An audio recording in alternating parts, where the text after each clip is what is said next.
Godzilla versus Kong. I mean, take my money. I'd pay double, no triple, just to see Kong punch the living shit out of Godzilla again and again and again.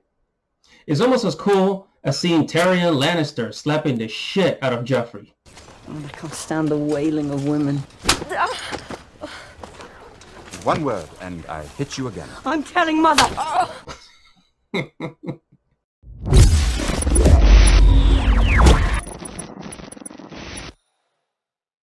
Hello guys, don't forget to like this video, don't forget to subscribe, and hit that little bell right there so that you can get notifications every time I upload a video. Okay? Enjoy. What is up, guys? This is Andy Matrix. Welcome to Andy Arts TV. And the camera is actually this way. Alright, what is up, guys? So we're gonna be reviewing Godzilla vs. Kong movie. And before we get started, just want to let you know, this channel is about anime, movies, video games, RPG games, mainly RPG games, geek culture, and Japanese culture. So if you're into that stuff, make sure to subscribe to the channel and like this video. So Godzilla vs. Kong, man, it took an entire year for theaters to finally open. Well, at least, what's the word I'm looking for? Not to finally open, but to get a really good movie, honestly. You know, 2020 was one hell of a year, not in a good way. So finally being able to get out and go to the movies and see a huge event of a movie, similar to the Avengers movie, where like people would just flock to the theaters. You understand what I mean?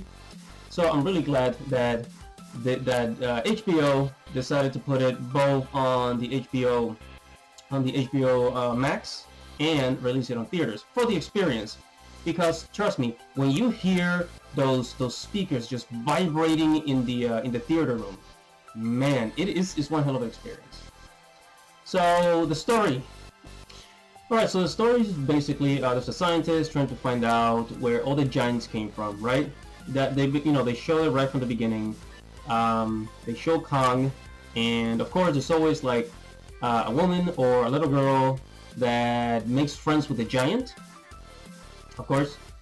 And so that's basically how they introduce the story. You know, the place where trying to find the place where the giants came from.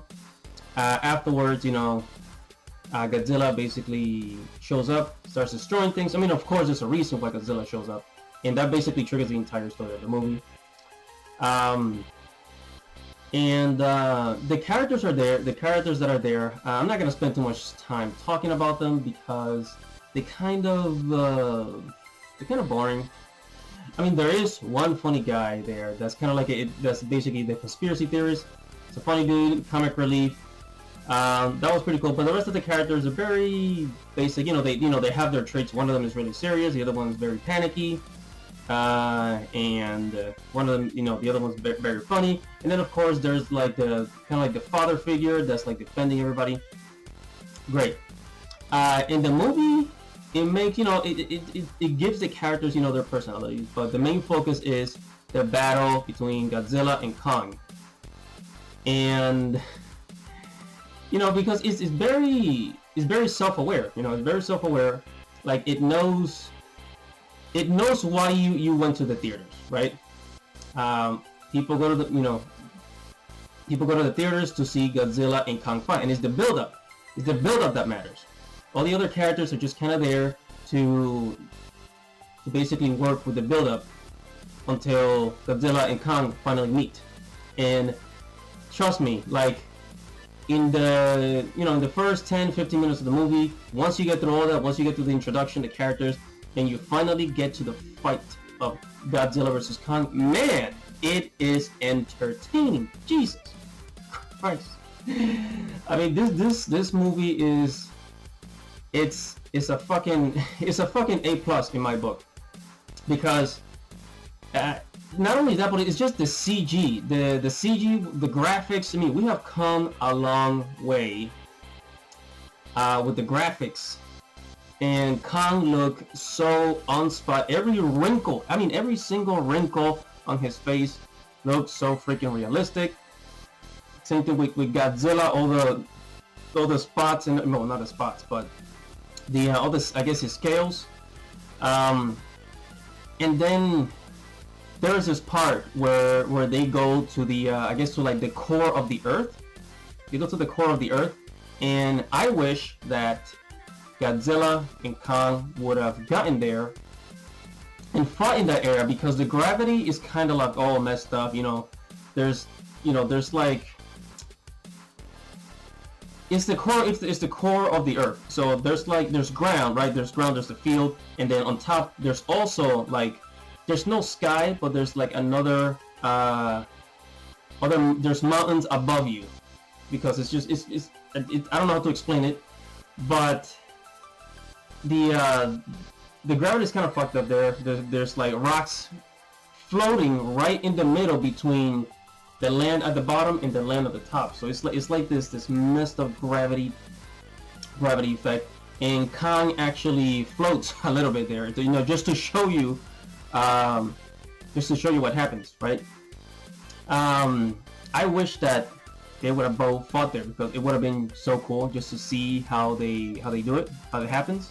Final act, let's just say in the final act, there's a surprise. There's a huge surprise actually, and you're gonna love it. You are going to absolutely freaking love it.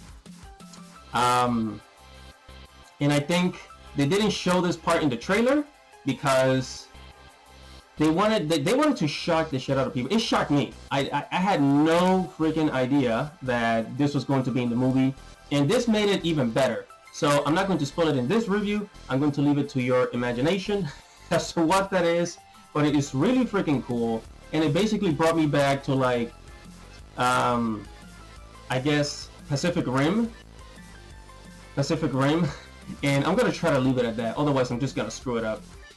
But yeah, so this movie was way better than the old King Kong movie. It was way better than the old Godzilla movie. And the Godzilla movie that came out in, what was it, 2016? I think it came out, 2017, the Godzilla movie. Okay, it was a couple of years ago when the Godzilla movie came out. But Godzilla vs. Kong was absolutely freaking, it's action-packed, okay? It kind of reminds me of how movies used to be back in the early 2000s. You know, yeah, so they will give the characters their personalities, you know, the funny guy, the one that's serious, the father figure, right? And then they would, you know, after the introduction, like the first 20 minutes, they would just go straight to the action, straight for what people came to the movies for, you know? And this movie did not disappoint. On the scale of 1 to 10, I want to give this movie, man, I want to give it a 10, but I say it's more like a 9.5. So it was, I will watch it again. I mean, take my money, Godzilla vs. King Kong. Take my freaking money. Shut up and take my money! And I pay money again just to see Kong punch the living shit out of Godzilla, just like Tyrion Lannister slapped the shit out of Joffrey in Game of Thrones. I can't stand the wailing of women. One word, and I hit you again. I'm telling Mother. So, go watch this movie. You won't regret it. It's really good. It's really amazing. Now, the people that probably won't like this movie are, I don't know, if you're not into like giant monsters, that type of shit. If you're not action driven, maybe, you know, if you're expecting like deeper story, you're not gonna find that here. This is about monsters. You're not gonna get no deep storytelling here. You know, you're there to see these two monsters go at it, and the humans around it are kind of boring characters. So, yeah. Other than that, I think most people will love this movie. So that is it for this movie review. Make sure to comment below and tell me what you think. If you already saw it, make sure to like this video, subscribe to the channel for more movie reviews, content, news about anime, movies, video games, Japanese culture, geek culture in general. So, and that is it for this video, guys. Thank you for watching. This is Andy Matrix, and I'll see you in the next review. Peace!